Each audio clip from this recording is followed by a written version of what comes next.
Hello everyone, welcome back to Commerce Institute. Hope you're doing well. So as you know, we are discussing with a series of theories of motivation. And इस series के अंदर हम discuss कर चुके हैं traditional theories and modern theories. So modern theories के अंदर हम डिस्कस कर चुके हैं कंटेंट थियरी एंड उसके सभी पार्ट्स को. अब हम डिस्कस कर रहे हैं प्रोसेस थियरी. प्रोसेस थियरी के अंदर हमने प्रीवियस वीडियो के अंदर डिस्कस किया इक्विटी थियरी एंड आज की वीडियो का टॉपिक है रूम एक्सपेक्टेंसी थियरी. देखिए प्रोसेस थियरी होता क्या है. प्रोसेस थियरी का मतलब है कि किस तरीके से, किस प्रोसेस के ज़रिए, किस एक्ट के थ्रू एक एम्प्लॉय को या फिर एक वर्कर को मोटिवेट किया जा सकता है for attaining a specific task और डूइंग अ स्पेसिफिक जॉब. सो ये क्या होता है, आपका एक प्रोसेस थियरी होता है. इसी सीरीज़ के अंदर हमने प्रीवियस वीडियो में डिस्कस किया था इक्विटी थियरी एंड आज की वीडियो में हम डिस्कस करेंगे रूम एक्सपेक्टेंसी थियरी. ये सभी थियरीज आपके यूजीसी नेट एंड जेआरएफ के सिलेबस में डिस्कस की गई हैं. साथ ही साथ ये आपके बीकॉम और एमकॉम के सिलेबस में भी वेरी इंपॉर्टेंट टॉपिक मेंशन किया गया है. So let's get started without wasting any time. So room expectancy theory of motivation. इस थ्योरी को डेवलप किया था विक्टर एच ब्रूम ने इन 1964. 1964 के अंदर विक्टर एच ब्रूम ने इस थ्योरी को डेवलप किया था. उन्होंने क्या कहा, this theory assumes that behavior result from conscious choice from alternative whose purpose is to maximize pleasure and minimize pain. कि क्या किया जाता है किसी वर्कर के थ्रू या किसी एम्प्लॉय के थ्रू अपने प्लेजर को मैक्सिमाइज करने के लिए और अपने पेन को कम करने के लिए, या फिर ये कहें कि अपने सेटिस्फैक्शन को मैक्सिमम करने के लिए और डिससेटिस्फैक्शन को कम से कम करने के लिए वो क्या करता है, अल्टरनेटिव उसके पास जितने भी चॉइसेस होती हैं उनमें से बेस्ट को चूज़ करता है और उस बेस्ट अल्टरनेटिव को यूज़ करके वो क्या करेगा, अपने आप को मोटिवेट करने की कोशिश करेगा. अब उसके पास बेस्ट अल्टरनेटिव को वो कैसे चूज़ करेगा. फॉर एग्जांपल उसके पास क्या है, दो चॉइस हैं. फर्स्ट क्या है कि वो अपना रेगुलर बेस पर जो भी उसको टास्क दिए जाते हैं वो पूरा करे, जितना भी उसको डेली काम दिया जाता है वो उसको करके अपना घर चला जाए. दूसरा उसका क्या होगा कि उसको जो टास्क दिए हैं वो उसके अंदर अपना 100% दे, साथ ही साथ अपने और से भी कुछ ऐड ऑन करने की कोशिश करें जिससे कि अपने टास्क को वो एफिशिएंटली पूरा कर सके. इन दोनों चॉइस में से वो किसको चूज़ करेगा अपने आप को मोटिवेट करने के लिए. देखिए अगर वो फर्स्ट चॉइस को प्रेफर करेगा तो किस सिचुएशन में करेगा कि सारा काम करने के बाद भी अगर एम्प्लॉय को, वर्कर को कोई अच्छी आउटकम नहीं दी मिलती या फिर उसको कोई अच्छा रिवॉर्ड नहीं दिया जाता तो वो क्यों काम का अपने ज़्यादा से ज़्यादा एफर्ट लगाएगा. वो सिंपली उसको जो काम दिया गया है उसी को कंप्लीट करके अपना टास्क पूरा करके अपनी जॉब को ख़त्म करेगा. दूसरी तरफ अगर एम्प्लॉय को अच्छा टास्क करने के बदले कोई स्पेसिफिक रिवॉर्ड दिया जाता है, कंसीडरेशन दिया जाता है, तो वो क्या करता है, उसके लिए मोटिवेशन का काम करेगा. वो क्या करेगा, ज़्यादा से ज़्यादा अपने एफर्ट लगाएगा ताकि उसको ज़्यादा से ज़्यादा कंसीडरेशन मिल सके, अच्छी आउटपुट मिल सके. तो ये थ्योरी आपकी यही बताती है कि एक एम्प्लॉय किस तरीके से अपने आप को मोटिवेट कर सकता है, वो अपने प्लेजर को मैक्सिमम कर सकता है और अपने पेन को कम से कम कर सकता है. एक एम्प्लॉय सिर्फ उसी अल्टरनेट को चूज करेगा जिससे उसे ज़्यादा से ज़्यादा मोटिवेशन मिलेगी. देन नेक्स्ट बात की गई है कि एम्प्लॉय क्या करता है, अपने प्लेजर को मैक्सिमाइज करना चाहता है और पेन को कम करना चाहता है. वो कैसे करेगा.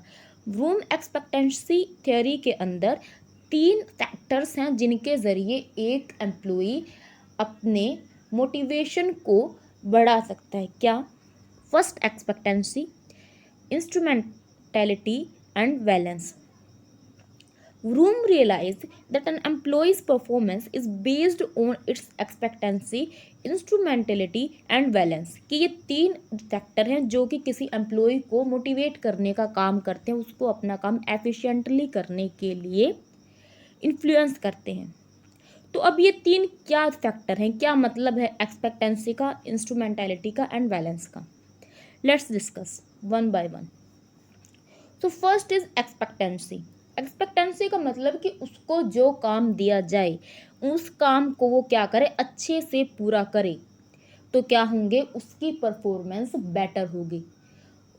किसी भी कंसीडरेशन को लेने के लिए, किसी भी रिवॉर्ड को लेने के लिए आपका फर्स्ट स्टेप क्या होगा कि आप अपने काम को एफिशिएंटली डन करें, अपनी परफॉर्मेंस को इंक्रीज करें। सिर्फ उसी कंडीशन के अंदर आप क्या कर सकते हो, कंसीडरेशन जो आप चाहते हो, जो आपका गोल सेट है, उसको रिसीव कर सकते हैं। तो एक्सपेक्टेंसी क्या कहती है, the employee believes that effort will result in acceptable performance, कि उसे क्या चाहिए, अपने रिजल्ट चाहिए जो वो चाहता है, तो उनको गेट करने के लिए उसे क्या करना होगा, अपनी परफॉर्मेंस को उस रिजल्ट के साथ मैच करना होगा, अपनी परफॉर्मेंस को एक्सेप्टेबल बनाना होगा, ताकि मैनेजमेंट क्या कर सके, उसे उसका डिजायर्ड आउटकम दे सके। सेकंड है इंस्ट्रूमेंटलिटी। इंस्ट्रूमेंटलिटी क्या है, the employee believe that acceptable performance will produce the desired reward, कि अगर वो अपनी परफॉर्मेंस अच्छी करेगा तो ऑब्वियस सी बात है कि क्या होंगे, उसको उसके डिज़ायर्ड रिवॉर्ड मिलेंगे। फर्स्ट स्टेप क्या है कि उसे डिज़ायर्ड रिवॉर्ड लेने के लिए उसे मोटिवेट कैसे होगा, वो डिज़ायर्ड रिवॉर्ड से, और वो करने के लिए उसको क्या करनी होगी, अपनी परफॉर्मेंस अच्छी करनी होगी। और अपनी परफॉर्मेंस एक बार अगर वो अच्छी कर देता है तो क्या होगा, ऑब्वियसली उसको क्या मिलेंगे, रिवॉर्ड मिलेंगे। यहाँ पर हमने सिर्फ बात की है रिवॉर्ड मिलेंगे। थर्ड फैक्टर है आपका बैलेंस। बैलेंस क्या कहता है, the employee values the reward, कि क्या उसको जो रिवॉर्ड मिला गया, एम्प्लॉय उस रिवॉर्ड से सेटिस्फाई है, क्या उस पर्सन को वही रिवॉर्ड चाहिए था जिसके लिए उसने इतने एफर्ट किए हैं। यहाँ पर एक एम्प्लॉय के लिए, एक वर्कर के लिए 2 सिचुएशन हो सकती है। फर्स्ट कि उसको वही रिवॉर्ड चाहिए था जो वो चाहिए, सेकंड कि उसे कुछ और रिवॉर्ड चाहिए था लेकिन मैनेजमेंट ने क्या किया, उसको कोई और रिवॉर्ड दे दिया। फॉर एग्जांपल किसी पर्सन के लिए या किसी वर्कर के लिए मोटिवेशन क्या होगी कि उसकी आइडेंटिफिकेशन हो मैनेजमेंट के अंदर, ऑर्गेनाइजेशन के अंदर, लोग उसको जाने, उसकी गुडविल अच्छी हो, ये क्या हो सकता है, उसके लिए रिवॉर्ड का काम करेगा। लेकिन ये सब ना करके उसको क्या कर दिया, उसकी पे स्केल बढ़ा दी गई, तो वो शायद उसके लिए इतना ज़्यादा मोटिवेशन का काम ना करे। उसके दूसरी तरफ अगर किसी एम्प्लॉय के लिए फाइनेंशियल रिवॉर्ड मोटिवेशन का काम कर सकते थे, लेकिन उसको क्या कर दिया, उसको थोड़ा सा प्रेज कर दिया गया, ऑर्गेनाइजेशन के अंदर उसकी कोई अच्छी खासी पहचान बना दी गई, तो क्या उस पर्सन के लिए वो चीज़ मोटिवेट करेगी, नहीं, शायद उतना नहीं कर पाएगी। तो बैलेंस के अंदर हम यही डिस्कस करते हैं कि क्या एफर्ट लगाने के बाद उस एम्प्लॉय को या वर्कर को डिज़ायर्ड आउटपुट मिलती है या नहीं, डिज़ायर्ड रिवॉर्ड मिल रही हैं या नहीं मिल रही। तो इन सभी चीज़ों को कंक्लूड करके हम क्या निकालते हैं, रूम एक्सपेक्टेंसी थ्योरी निकालते हैं कि क्या उस पर्सन ने जितने एफर्ट लगाए उसके अकॉर्डिंग उसने रिजल्ट मिला, और अगर उसको जो रिजल्ट मिला क्या वो उसे सेटिस्फाई है या नहीं है।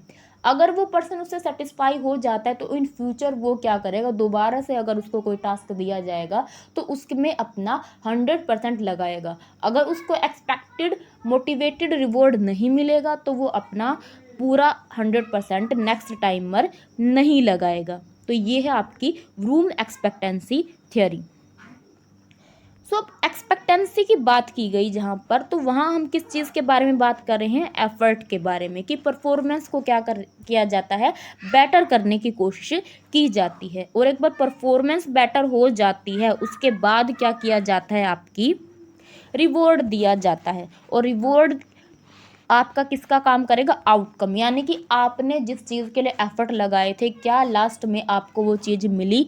बैलेंस आपको ये बताएगा कि क्या वर्कर ने जो एफर्ट सोच कर कोई काम किया था क्या उसको उतना ही रिवॉर्ड मिला है या फिर नहीं मिला है, क्या वर्कर उसको मिले गए रिवॉर्ड से सेटिस्फाई है या नहीं है।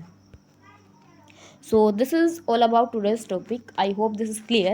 If you have any query about this topic, you can ask down below in the comment section, and don't forget to hit the bell icon so you will have all the notification from Commerce Institute. Thank you for watching the video.